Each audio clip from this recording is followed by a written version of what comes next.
A Unitarian Universalist worship service always begins with lighting the chalice, the symbol of our tradition since it was founded in 1961.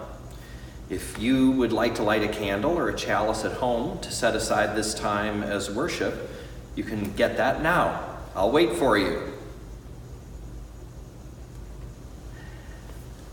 This is our chalice here in the sanctuary. It was donated in memory of Paul and Theodora Longum, whom I never knew. It has two circles to represent the centuries-old Unitarian and Universalist traditions coming together. The chalice, which is an ancient symbol for the bounty of nature, for the holy wine that is poured out for all of creation, and a flame in the center, a light of truth, of goodness, of love.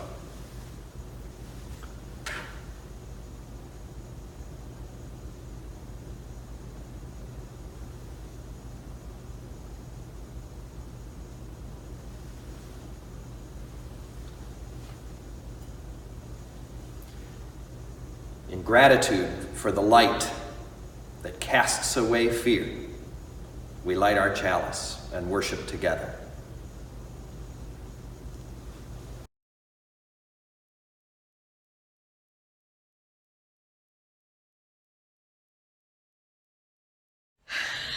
Hello, friends. This reading is Jack Kornfield. Much attention is given in public forums to outer freedoms, and these are critically important.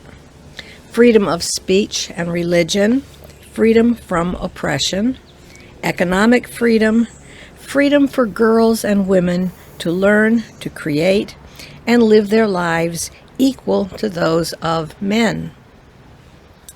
These are hard-won and precious freedoms, and regularly we are called upon to defend them courageously and expand them. To do so is both a necessity and an honor. Outer freedoms are a treasure, and standing up for them is one of the greatest acts a human being can do. With all the cultural focus on outer freedom, we seldom reflect on the freedom to live fully, to be awake and alive to ourselves, to know our own mind and heart, and the sound of our own song. How would you live more fully, more true to yourself? How would you be your own quirky, splendid, eccentric, honest, tender, courageous, and creative self? Why not do it? Go out and dance, plant, write a poem, change jobs, sit in silence, speak up, plant a garden, start a movement, move to paradise, move back to your hometown. You are freer than you think.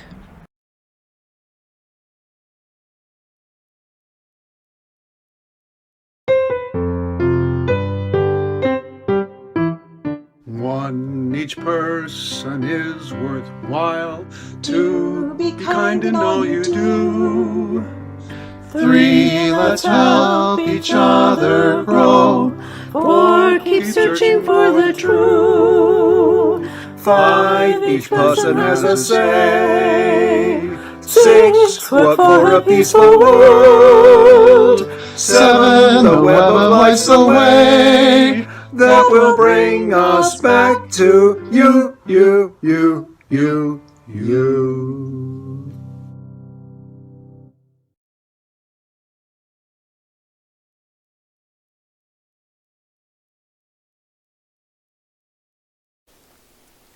Hi, I'm Jen Freese, your Director of Religious Education, and I'm here with Rory and Owen again today, and we're talking about times that we have been disappointed or frustrated or angry.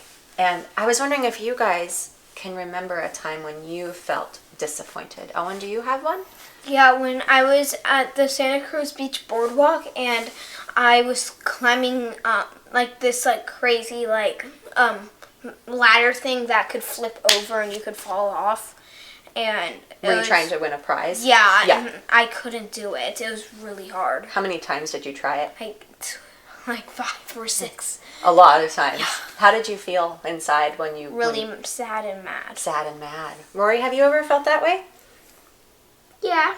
When was a time that you felt disappointed or frustrated? Yesterday when I was trying to make a mask, then it like tore and like the strings weren't long enough to go around my head and like everything I had to keep getting more string, like this big, or like my hand big, or like my arm big. Because it just wasn't long enough to go around your head.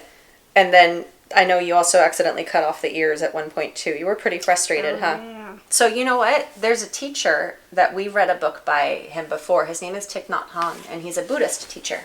And he writes a story called Return to Your Hermitage. Can I tell it to you real quick? Yeah, sure. Okay, cool. So it's this story where a hermitage, right, is like a retreat. It's like a little cozy kind of cabin or little spot in the woods, right, that he was living in.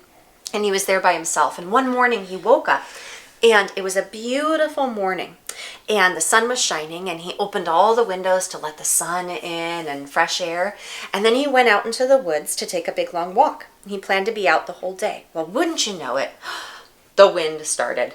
And then the rain started. And it was just this huge storm. And the thunder too, yeah. And then the lightning. And the lightning. And it blew all around and he went, oh, I have to go back to my hermitage because, oh my gosh, I left all the windows open. Well, he went back and his little home, destroyed. It was destroyed. Well, it wasn't so destroyed. It wasn't like a hurricane, but it was a big storm and all the wind came in the windows.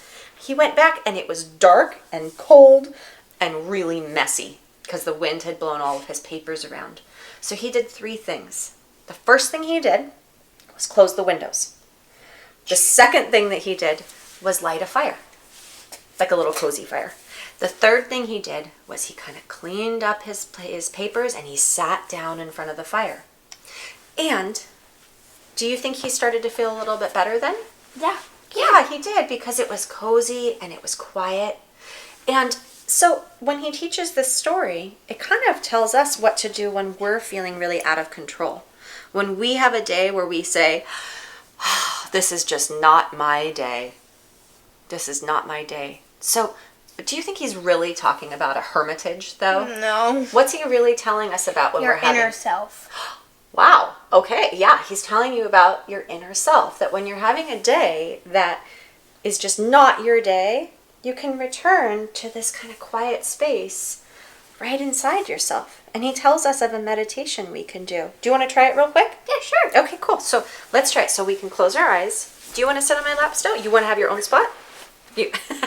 All right. So you can close your eyes. I like to sometimes put my hand on my heart when I meditate, but you don't have to do that. We just take some nice deep breaths. And when we breathe in, we can think to ourselves, I am in the present moment. That means like I'm in the right now. So let's breathe in and think that. Present moment. And then when we breathe out, we can think, it is a wonderful moment. Breathe in with present moment. Wonderful moment. And when we do that, it's kind of like we're going back to our little hermitage with a cozy fire. And even though the storm is outside and maybe those feelings are out there, we're kind of coming back to ourselves and we're thinking, oh, I came back to my hermitage. So I want you to try that this week if you feel frustrated or angry or disappointed. Do you think you can give it a try? You want to give it a try, Rory? Yeah? Yeah, sure. Okay. All right. I hope that you can try it too and be in the present moment and have a wonderful moment in your hermitage. Let's go ahead and tell everyone who we are, okay? You ready?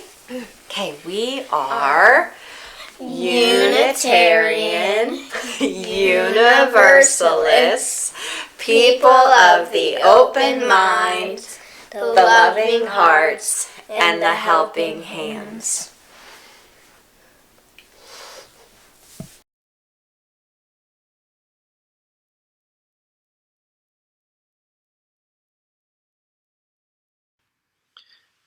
Open minds, loving hearts, and helping hands. Indeed we are. And although we're all having to stay in our hermitages these days, there are plenty of ways for us to connect in addition to sharing worship in this way. Let me tell you that we have a live Zoom coffee hour every Sunday at noon. We have live religious education for the children at 9:30, as well as opportunities for middle schoolers and high schoolers to connect. We're using the Zoom platform to host neighborhood groups and Soul Matters small groups that talk about the monthly theme, Liberation in April, Thresholds in May. If you'd like to get connected in any of these ways, please contact the office and we'll get you set up and invited. Our administrative manager is here every weekday, generally speaking, from 10 to 2. If you are in need of assistance, spiritual, physical, whatever it might be, we are a congregation that cares for one another. Please call me. Please call the lay chaplains. And if you're doing well, please pick up the phone and call someone that you might just be thinking of. Flip through that directory. We can't reach out and connect with each other enough. The congregation is still a community that's going strong. We're paying all our staff. We must receive your generous donations to keep that going, so please visit uusantarosa.org/giving to find out how you can contribute to our ministries. We're particularly inviting you to make a gift to our Saturday breakfast program. If you contribute by text, all of the money goes to the breakfast. We're meeting on Fridays with a team of volunteers to prepare sack lunches and giving those out on Saturday mornings. And we need your support, and we thank you for your support. Part of our mission is helping to build a better world. We're doing that with our breakfast, and we're also still doing that through our advocates for social justice, from whom we'll hear now.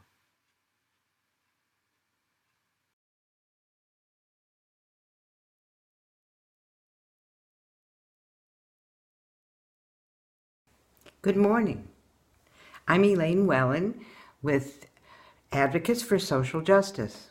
We inform our congregation on social justice issues and actions through the Diversity Project, the Film Project, Hot Topics presentations, climate action groups, and the Eco Desk. And with your suggestions, we chart a giving course for our Share the Offering each Sunday. Right now, we're working remotely, administering the Adrian Swenson Scholarship Award for a social activist high school senior on their way to college in the fall. We're sheltering in place, but we still have the power to engage and to work for a better world. Here's one opportunity for action mentioned in our last advocates meeting. The Postal Service needs urgent help as a direct result of the coronavirus. It's dangerously close to a shutdown, they say, as soon as June. A halt in the Postal Service would have grave consequences. The Postal Service delivered more than 1 billion shipments of prescription drugs last year, and that number, of course, is expected to grow as a result of the current health crisis. Millions of Americans sheltering in place do rely on the Postal Service to deliver essential staples, especially now when we need to order online rather than go out. Nationwide, more than 25% of votes cast in recent elections are distributed through the mail and are critical to America's democracy. In Sonoma County, that percent is much higher. An estimate by Congressman Mike Thompson's office says that upwards of 60 to 70% of us would be affected directly. In a coronavirus world, being able to vote by mail is critical to our health. The virus is with us into the undetermined future. So all of us might be endangered by standing in long lines at polling places in November.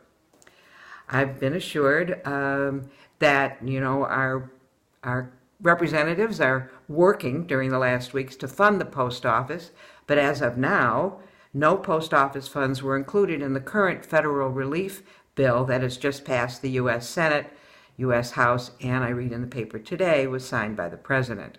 So there's nothing in the pipeline, and June is approaching. What can you do?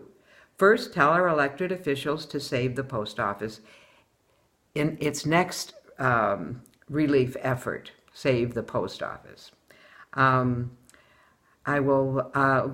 You can get to the President, the White House at www.whitehouse.gov/contact. Mike Thompson, our representative, mikethompsonforms.house.gov/contact. I'll have both of those contacts for you on focus, along with the reasons why we need to take action on this item. Here's an easy one. Buy stamps. Buy a sheet of stamps. Maybe use them to send an old-fashioned card with your own message on it. Remember how nice it is to receive a personally handwritten card in your mailbox?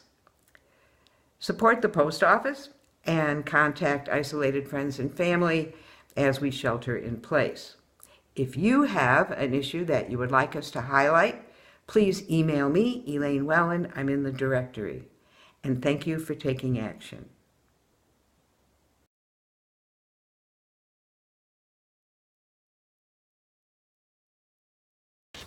Hello, I am Barbara Kezur, one of your lay chaplains. I hope you all are doing okay as our sheltering at home stretches into more time. I know I am getting somewhat weary of it. If we were back at UU Santa Rosa, I would be getting up in the service and reading from our Milestones book. Milestones is a time in our service when one of us lay chaplains or one of the ministers shares the joys and sorrows that congregants have written in the book. Because we are doing our services virtually, you can find the milestones on the focus list on Sunday afternoon. To post a joy or a sorrow, please send them to laychaplains@uusantarosa.org by noon on Friday. I have been thinking a lot this week about hope. What is it that brings us hope when we are in this time of social isolation and restriction of so much of our usual life? I was reminded this week of how music can make me feel so uplifted when I'm sad or lonely or looking for hope. A friend sent me a song from a musical we had seen together in New York back when we used to live in that part of the country. It's called The Lion by Benjamin Shure, a singer-songwriter. It's the story of a man searching for meaning and hope in his struggles with his relationships with his father. And I'd like to share with you some of the lyrics that have been very meaningful to me in helping to find hope. It's not how long the rain falls, or how hard the wind blows, or how deep is the snow in the road, nor the balance we fake when we feel the ground shake and we think that our world will explode. It's the help that we give, it's the love that we live, it's our pride in the friendships we've formed. It's the courage we show, facing things we don't know. It's the way that we weather the storm. We try to stand tall, we slip and we fall, and the earth is the sound of the stars. The truth gets revealed when we break and we heal. Every heart is made stronger by scars. So go on your journey, be bold, and be brave. Be lions, my friends, and be strong. And when it is such that it all feels too much, remember the words to this song. So we wish you well. Know that we lay chaplains are thinking about you. We include Paula Hammett, Bruce Hope, Lucia Milburn, Mary Lil Lee, Tamara Murrell, Al Liner, and myself, Barbara Kezur. Remember, we are all in this together. We are here if you need us. Just contact us at laychaplains@uusantarosa.org, and we will hold your joys and sorrows in our heart. Bye-bye.